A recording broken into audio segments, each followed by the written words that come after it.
subscribe to the educational channel and touch the bell icon.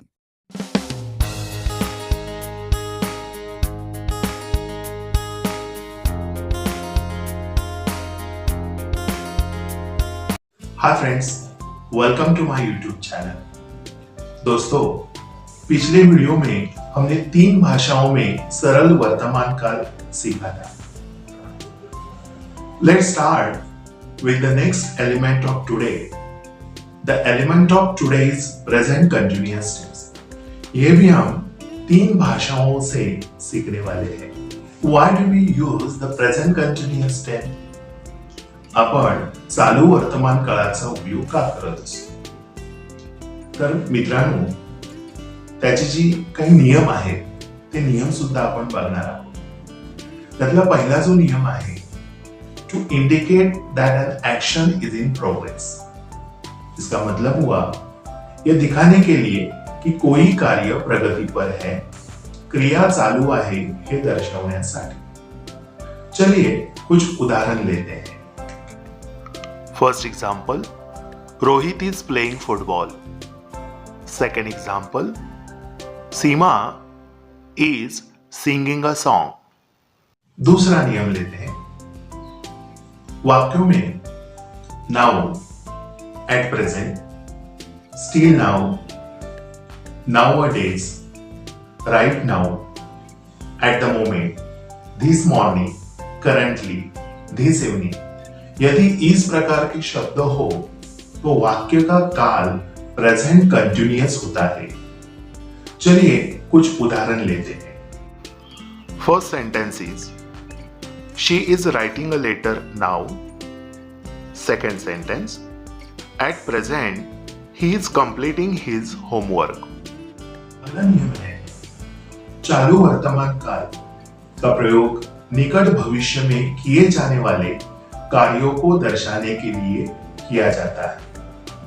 The present continuous tense is used to action that will be done in the near future. Let's take some examples. First sentence, I am going to tell you a story. Second sentence, he is meeting the chief minister tomorrow. Let's see the next rule. The tense of the sentence that joins do not disturb is possibly present continuous tense. Don't disturb ला जोडून येणाऱ्या वाक्याचा काळ शक्यतो चालू वर्तमान काळ असतो. Let's take some examples. First sentence, don't disturb her, she is completing her assignments. Second sentence, don't disturb him, he is reading a book. अगला नियम, यदि कोई कार्य बोलने के समय नहीं हो रहा है बल्कि उस दिन हो रहा है तो वह कार्य भी प्रेजेंट कंटिन्यूअस टेंस में दिखाया जाता है। If an action is not happening at the time of speaking but is happening in that day, the action is also shown in present continuous tense. Let's take some example.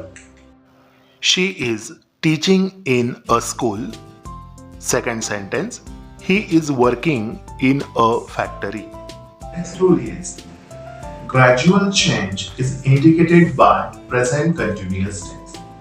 याचा अर्थ हळूहळू होणारे बदल चालू वर्तमान काळाने दर्शवतात. Let's take some example. She is beginning to realize her mistakes. Second sentence, the growing weeds are polluting the lake. Friends, in short, you must have noticed the important rules of present continuous tense. अब हम present continuous tense को समझाने के लिए इसके नियमों और सूत्रों को दोनों भाषाओं में समझेंगे। मित्रांनो, प्रथम आपण मराठीमधून चालू वर्तमान काळ, आता चालू वर्तमान काळाची वाक्यरचना कशी करायची असतात किंवा चालू वर्तमान काळ कसा ओळखायचा असतो याविषयी आपण आता चर्चा करू। या पदाचे स्वरूप ज्यामध्ये असे समजले जाते की कार्य अद्याप अपूर्ण आहे, म्हणजेच पूर्ण झालेलं नाही, ते चालूच आहे. आपण उदाहरणांच्या माध्यमातून चालू वर्तमान काळ अधिक समजून घेण्याचा प्रयत्न करूया. पहिलं वाक्य आहे, निशा गाणं गात आहे. दुसरं वाक्य, मी पत्र लिहित आहे. तिसरं वाक्य, मिताली तिच्या आईला मदत करत आहे. चौथं वाक्य, पाऊस पडत आहे. पाचवं वाक्य, मुले खेळत आहेत. आता बघा, या 5 वाक्यांमध्ये तुमच्या काय लक्षात येते? तर जर आपण क्रियापदं बघितली, पहिल्या वाक्यातील क्रियापद गात आहे, दुसऱ्या वाक्यामध्ये लिहित आहे, तिसऱ्या वाक्यामध्ये मदत करत आहे, चौथ्या वाक्यामध्ये पडत आहे आणि 5व्या वाक्यामध्ये खेळत आहेत. म्हणजे आपल्या लक्षात येते की गात आहेत, लिहित आहेत, मदत करत आहेत, म्हणजे चालू क्रिया आहे, ती संपलेली नाहीये, थांबलेली नाहीये, म्हणजे अद्याप अपूर्णच आहे. मग आता आपण ट्रिक काय लक्षात घ्यायची, तर चालू वर्तमान काळ ओळखण्यासाठी किंवा चालू वर्तमान काळाची वाक्य करण्यासाठी आपण कोणते शब्द लक्षात ठेवावेत? तर त आहे, त आहेस, त आहोत, त आहेत, हे शब्द जर आपण व्यवस्थित लक्षात ठेवली तर आपण चालू वर्तमान काळाची वाक्य सहज लिहू शकतो. म्हणजे थोडक्यात असं आपण म्हणूया की चालू वर्तमान काळात मुख्य क्रियापदासह त आहे, त आहेस, त आहोत, त आहेत इत्यादी शब्दांचा वापर केला जातो.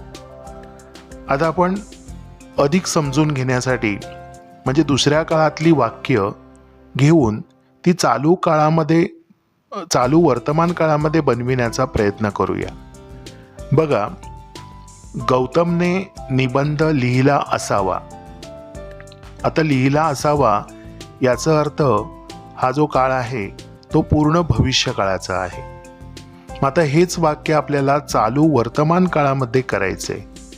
मग आता कसं होईल? तर मी वरील जे ट्रिक सांगितले, कोणते? त आहे, त आहेस, त आहोत, त आहेत, हे जे शब्द आहेत ते शब्द मी क्रियापदासोबत लावण्याचा प्रयत्न करतो आणि वाक्य चालू वर्तमान काळामध्ये बनवतो. कसं होईल बघा, गौतम निबंध लिहित आहे. बघा, वरच्या वाक्यामध्ये लिहिला असावा असं आहे, पण आता चालू काळामध्ये मी काय करतो आहे, त आहे या अर्थाने गौतम निबंध लिहित आहे. आता अजून एक दुसरं वाक्य घेऊया. त्याने एक पुस्तक वाचले.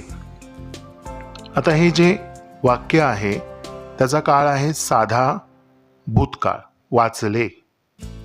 आता हेच वाक्य, साध्या भूतकाळाचं वाक्य आपल्याला चालू वर्तमान काळामध्ये करायचंय.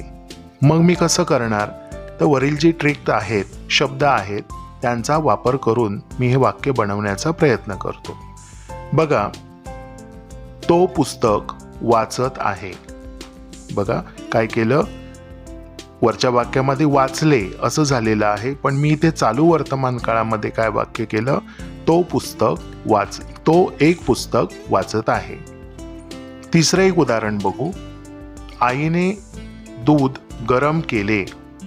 आता केले म्हणजे हा पुन्हा एकदा साधा भूतकाळ आहे. मग आता या साध्या भूतकाळाचा आपण चालू वर्तमान काळामध्ये रूपांतर करूया. वरचे जे नियम आहेत, त आहे, त आहेस, त आहोत, त आहेत, त्याचा वापर करून कसं होईल बघा, आई दूध गरम करत आहे. म्हणजे एकंदरीत तुमच्या लक्षात आलं असेल मित्रांनो, जर आपण हे जे वरील जे नियम आहेत, जे सांगितले शब्द त आहे, त आहेस, त आहोत, त आहेत, ते हे चालू वर्तमान काळ दाखवत असतात. तर आपण अचूक त्यांचा जर वापर केला तर चांगल्या प्रकारे आपण वाक्यरचना मराठीमधून करू शकतो. अभी हम हिंदी में देखेंगे. अपूर्ण वर्तमान काल. अपूर्ण इसका मतलब होता है अधूरा, तात्कालिक, उस समय का। क्रिया के जिस रूप में यह बोध हो कि कार्य अभी अपूर्ण है, मतलब पूरी नहीं हुई है। वही जो मराठी में वाक्य ली है वही हम हिंदी में लेंगे। निशा गाना गा रही है, मैं खत लिख रहा हूं। मिताली मां की मदद कर रही है, बारिश हो रही है, बच्चे खेल रहे हैं। तो इस वाक्य में देखो, जैसे मराठी में तो आहे, तो आहेस, तो आहोत, तो आहे आहोत, उसी तरह इस वाक्य में हो रही है, खेल रहे हैं, मदद कर रही है, लिख रहा हूँ, गा रही है। तो रही है, रहा हूँ, रही है, तो ये जो शब्द है अपूर्ण वर्तमान काल का बोध करा देते हैं। तो इसका मतलब होता है अपूर्ण वर्तमान काल में मुख्य क्रिया के साथ रहा है, रहे हैं, रही है, रहा हूँ, रही हूँ आदि का प्रयोग की जाता है।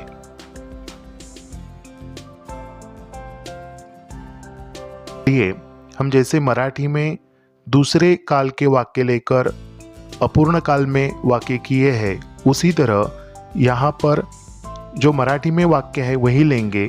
देखो, गौतम ने एक निबंध लिखा होगा।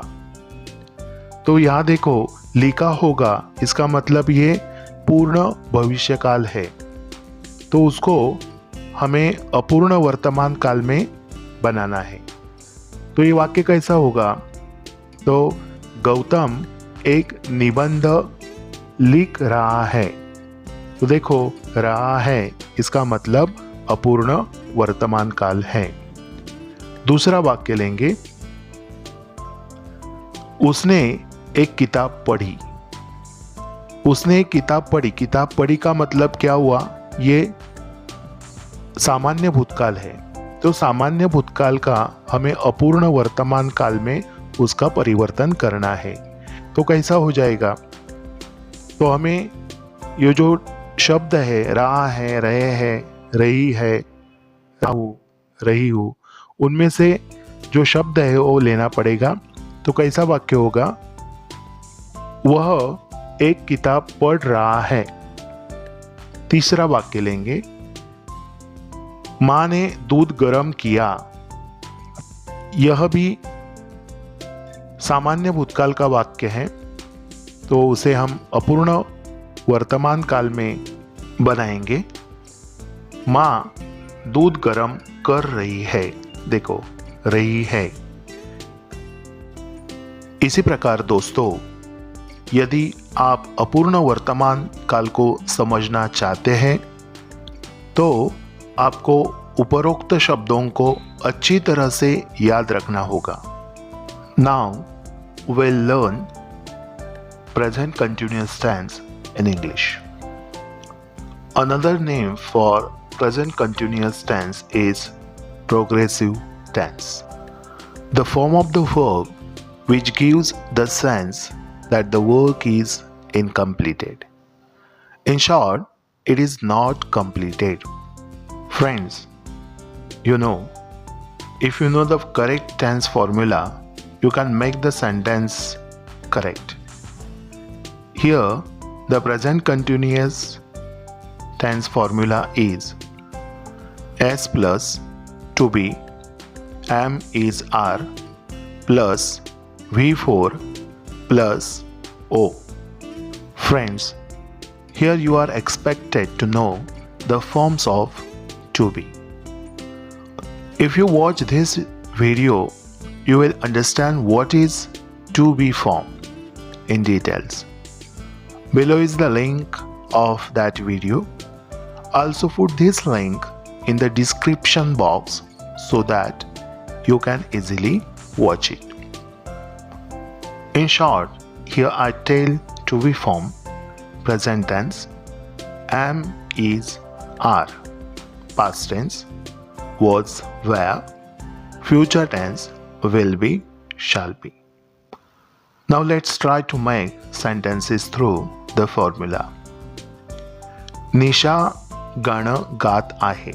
मित्रांनो, निशा गाणं गात आहे यामध्ये बघा, निशा ही सब्जेक्ट झाली, गाणं हे ऑब्जेक्ट झालं, गात ही वर्ब झालं आणि आहे म्हणजे टू बी फॉर्म. तर आता इंग्लिशमध्ये करत असताना हे वाक्य कसं करणार आपण, तर आपल्याला फॉर्म्युला मिळालेला आहे.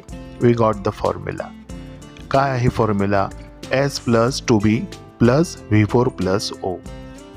आता या ठिकाणी आहे म्हणजे वर्तमान काळ आहे, म्हणजे आपल्याला टू बीची रूपं कोणती पाहिजेत? प्रेझेंट टेन्स पाहिजे. मग टू बी प्रेझेंट टेन्स कोणती? तर एम, इज, आर. मग आपण सूत्राप्रमाणे हे वाक्य तयार करू. मग आता कसं होणार बघा, सब्जेक्ट काय आहे तर निशा, त्यानंतर आपल्याला टू बीचं रूप पाहिजे. आता टू बीची रूपं कोणकोणती आहेत? Am, is, are. आता इथे निशा हे सिंग्युलर आहे आणि सिंग्युलर असल्यामुळे आपण इथे इज घेणार, म्हणजे निशा इज. त्यानंतर काय पाहिजे आपल्याला तर व्हर्ब पाहिजे. आता व्हर्ब कोणता आहे? गात, म्हणजे गाणं, गाते, म्हणजे गाणी म्हणणे म्हणजे काय तर सिंग. मग आता सिंग घेतलं, SING सिंग, आणि त्याला काय लावायचं? ING लावायचं, म्हणजे क्रियापदाचं चौथं रूप म्हणजे सिंगिंग.